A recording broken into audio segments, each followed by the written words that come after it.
আজ বাড়িতে অনেক লোকজন, কারণ বাড়ি থেকে সবাই এসছে। বাড়ি থেকে অর্থাৎ আমার দেশের বাড়ি থেকে আমার শ্বশুর শাশুড়ি যা দেওয়ার সবাই এসছে। তাই তাদের জন্য আজকে ভাবলাম একটু মোমো বানাবো, এবং এই মোমো কিভাবে বানাই চলো তোমাদের সঙ্গে একটু শেয়ার করি।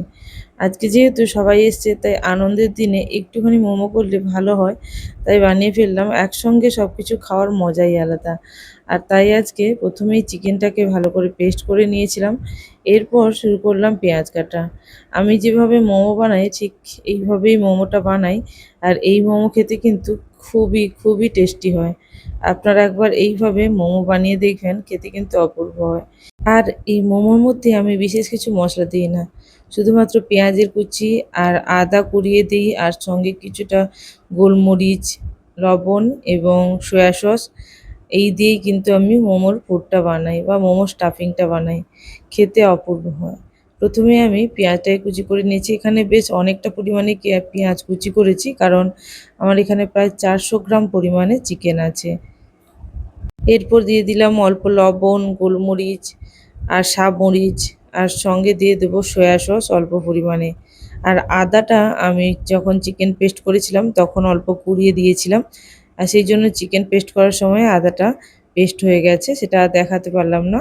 আর অল্প পরিমাণে সয়া সস আর সাদা তেল দিলাম। এবার সব কিছুকে ভালো করে মেখে নেব। এখানে আমি মাঝারি সাইজের 3টে পেঁয়াজ নিয়েছি, পুরো পেঁয়াজটাই দিয়ে দিচ্ছি। যত বেশি পেঁয়াজ দেওয়া হবে এই মোমোর টেস্ট ভালো হবে। তা বলে আবার এমন বেশি নয় যেটা অতিরিক্ত হয়ে যাবে, সেটা দিলাম না। এখানে 3টে মাঝারি সাইজের পেঁয়াজ দিয়ে এবং সমস্ত মশলা দিয়ে ভালো করে মাখিয়ে বেশ কিছুক্ষণ রেখে দেবো। আর আমি কাঁচা লঙ্কাটা দিতে ভুলে গিয়েছিলাম, একেবারে শেষে অল্প কাঁচা লঙ্কা দিলাম। কাঁচা লঙ্কা খুবই অল্প দিলাম, কারণ আমার যেহেতু দেওরের ছেলে খুবই ছোট, ও খাবে সেই জন্য অল্পই দিলাম। আর আমার ছেলেও খুব কাঁচা লঙ্কা কম খায়, সেই জন্য।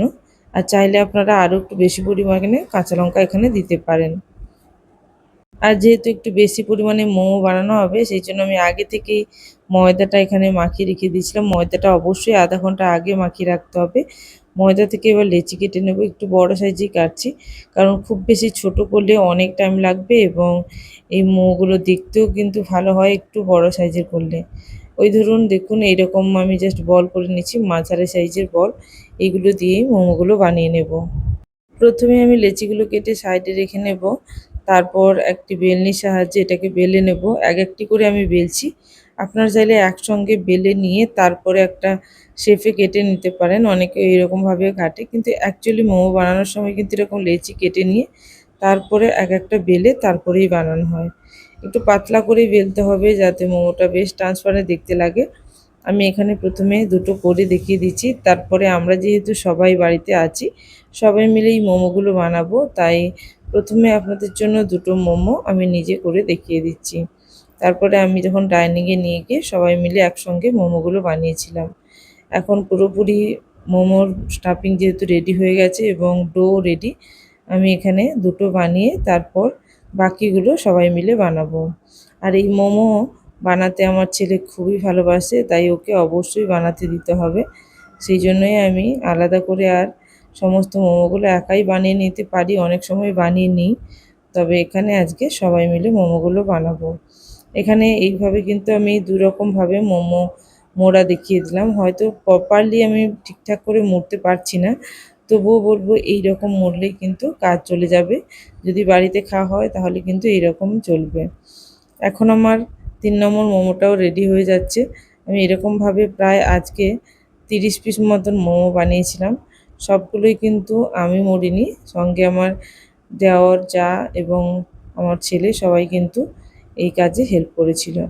তারপর আমি এখানে মোমো বানানোর জন্য মোমো যে স্টিমারটা বসিয়ে দিয়েছি, আর সঙ্গে প্রথমে আমি স্যুপ বানাচ্ছি। এখানে ক্লিয়ার স্যুপ বানাবো চিকেন দিয়ে।